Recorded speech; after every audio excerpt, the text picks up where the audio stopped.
Alright, got this kit from LexLand. Amazing hood upgrade. The parts on the left go to the passenger side, the parts on the right go to the right driver's side. You know what I'm saying? I use a 12 millimeter wrench. If you guys end up using those two bolts in the middle, you will need a 14 millimeter wrench. Those are the bottom and top hinges for the car, the vehicle. Like I said, the longer ones on the bottom, one will go to a passenger, one will go to the drivers. You guys will see that in a little bit. If you guys end up using them two bolts, this one has a bolt already supplied on there, so you won't need that other bolt that they included. This is going to be the bolt we take on the top one. We're just going to take the top bolt off the hood, so you don't have to worry about realigning the hood or nothing like that. Then you go to the passenger side. If you have the hybrid model, well, this part will be the same, the top of the hood. If you have a hybrid model, you will have this bolt down here for the reservoir, and we're going to loosen up the back bolt. There's a back bolt that you can barely see, but you're going to loosen that one. But I'm just giving you guys a quick reference on what we're going to do. We'll go over it again once we actually start doing it. But if you do not have the hybrid model, you won't have that right there. You'll have a regular battery. That one, if you have the regular model, you will need one of them bolts that they included, which is a 14 millimeter. But since we got a hybrid, all we're going to need is a 12 millimeter. All right, so first things first, we're going to take off the top bolt. All right, and I got power tools, but wanted to show you guys with a simple ratchet you guys can do this. Some people were saying to use a open end wrench for the bottom part, but I was able to get it with just this ratchet, which is almost like a low profile ratchet. But if you got a small ratchet, you can probably get them small bolts off as well. So we're gonna just quickly take off the top bolt. I appreciate LexLand from having this amazing kit. We're still gonna have this hood latch as a backup, but putting these in is going to make everything so much more convenient when we do the hot and cold pipes in a future video. We actually wish we would have had this installed when we were doing the cold air intake upgrade. Not sure if that video is posted yet, but stay tuned if it's not, because it will be coming out soon. We did of course, cold air intake upgrade. Alright, so you're going to put this top hinge on there, and you see almost like slopes to the bottom. I showed you guys, you know, it slopes to the bottom, almost like at an angle towards the bottom. So that goes there. Tighten it down almost with the same strength you use to loosen the bolt, you're going to use to tighten the bolt back up. You don't go crazy tight, just put the same amount of pressure it took to get the bolt off. You know what I'm saying? Make sure that hinge does not wiggle around, make sure it's secured. So alright, you almost got it. Alright, we got that thing tight pretty good. Shake it around like I did to make sure it doesn't wiggle and move around. That is secured. Then we're going to move on to the lower bolt, which I'm trying to make sure you guys get a good frame. Sometimes it's hard to see certain bolts, but hopefully you guys can see what we're about to do here. Alright, we're going to take that lower bolt off right there. I'm pretty sure that goes to your brake. That bracket holds all your braking reservoir system area, so just take that one off. 12 millimeter as well. So most of the bolts are already supplied for this kit. I mean, you can probably do this as little as maybe 10-15 minutes. If you got power tools, maybe even faster than that. And if you guys watch this video, you'd definitely be faster, because I'm moving in slug speed, you know what I'm saying? So get that one off of there. Now once you get towards that way where it's almost out, it does get tighter. That's why I use a finger. And there we go. So what you want to do with the driver's side is there's a little notch bracket right there. You see that little notch goes up against it. This bracket you want to put it in front of it. On the other one, reservoir, we're actually going to tuck it behind that reservoir. But this one, we just lay it in the front. The notch fits in there perfectly. And you just get that 12mm bolt started. It's giving me a little rough time, you know. My hands ain't exactly the skinniest, but we'll get started by hand. First couple threads. You never want to go into a bolt with straight ratchet, because that's how you cross thread things, and you definitely don't want to cross thread any bolts, especially any vehicle. Don't matter if it's a new Toyota Tacoma, it doesn't matter if it's an old Toyota Tacoma or Tundra or whatever. You don't want to cross thread any bolts on any vehicle. There's a closer look. Hopefully it helps you guys out. But we're gonna go ahead and ratchet this thing tight. I just wanted to give you guys a closer look, because I know from the distance it's so hard to see. Even bringing it up close like that, it's hard to see where the notch goes in. But did my best. Hopefully you guys can see that. Then I'm gonna put the camera back up, and we're gonna tighten that thing back down. Same thing. You want to apply the same amount of pressure you did as you were removing the bolt. So let's go ahead and tighten that thing back up.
And once you got it tight, you know, I did the wiggle again to make sure it was in there tight. You know what I'm saying?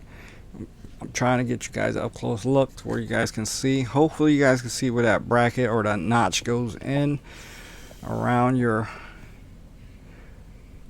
braking area. That's how the bracket, lower bracket, will fit in there. So hopefully this view will give you guys an exact,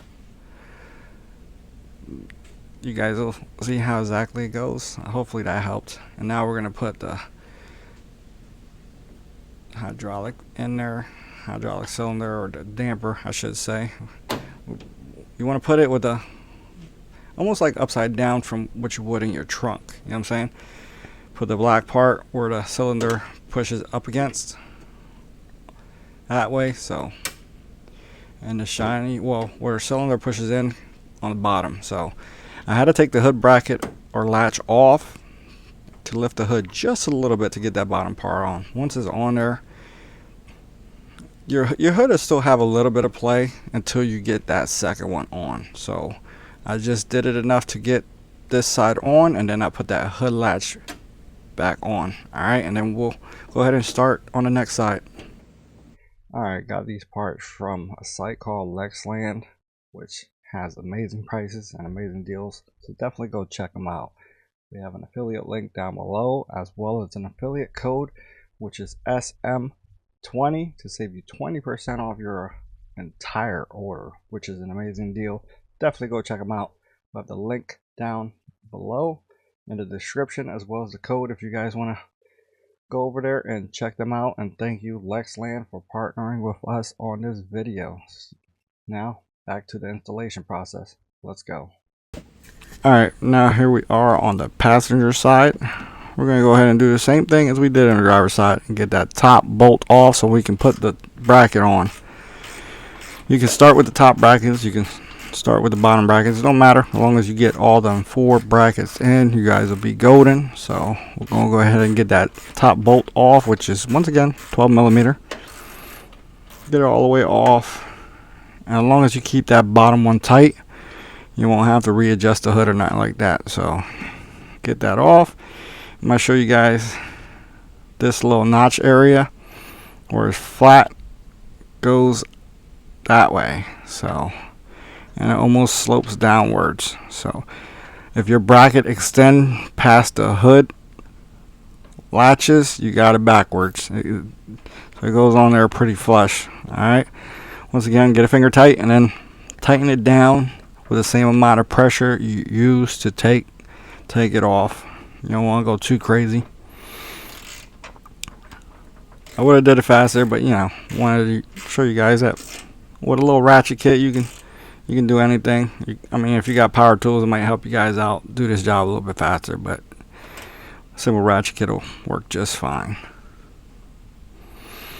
Alright, and now we're going to work on the bottom part. Like I said, the hybrid model has a reservoir right here. If your model is not the hybrid, you'll have a battery, but there will be a hole there for you to use that 14mm supplied bolt. Just remember, that one's a 14, so you'll be using a 12 for the hood latches and a 14 for the supplied bolt. This one's hybrid, so that reservoir will give us that 12mm bolt already in there. We just got to get that front bolt out and then loosen the back one. So we want to loosen the back one just to give that reservoir enough play for us to put this bracket on the back of the reservoir. So a little bit opposite compared to a driver's side. Driver's side, we did the bracket in front of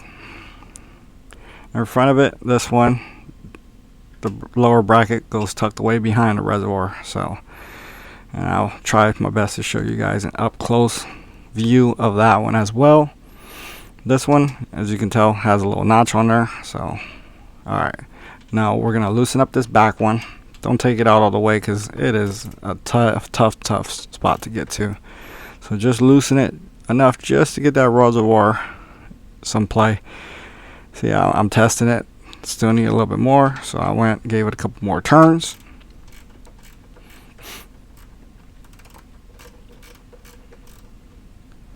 Alright, and that was enough for me. Now we're going to go ahead and work on that lower bracket. I wanted to get some better lighting. Hopefully you guys can see a little bit better.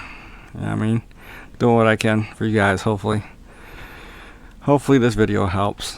I know lighting is everything. I do want to try to invest in an overhead light to give us better lighting, maybe a different camera with some zoom in, but it is what it is, you know what I mean? Hopefully this video still helps you guys out. So here's the bracket.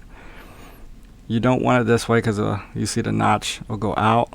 That notch has a little opening that it actually gets tucked behind. So I'm going to try to show you guys what that looks like.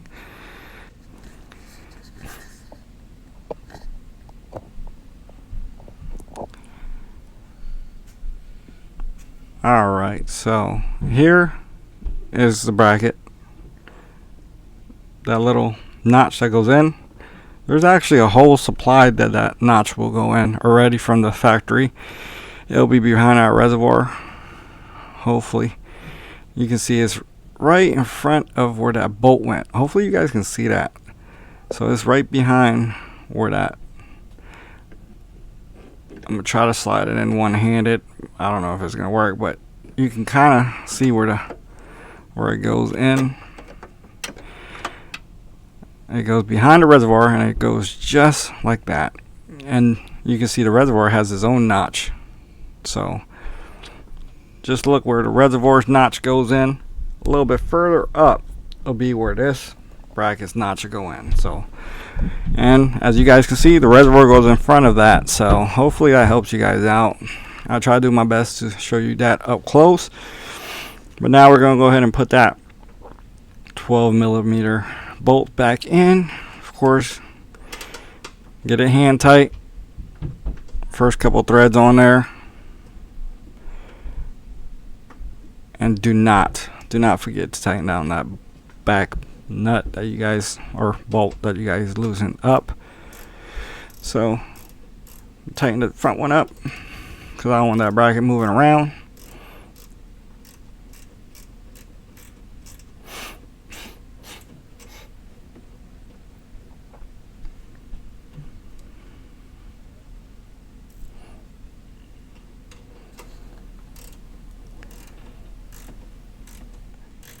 Alright, and we're almost done with this job.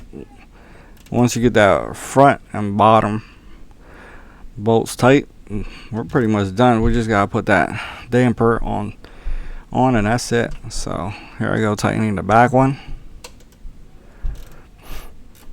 The back one's not gonna take that long because remember, we only loosened that one up just enough for our reservoir to have some play for us to get behind it to put that bracket. So here we are.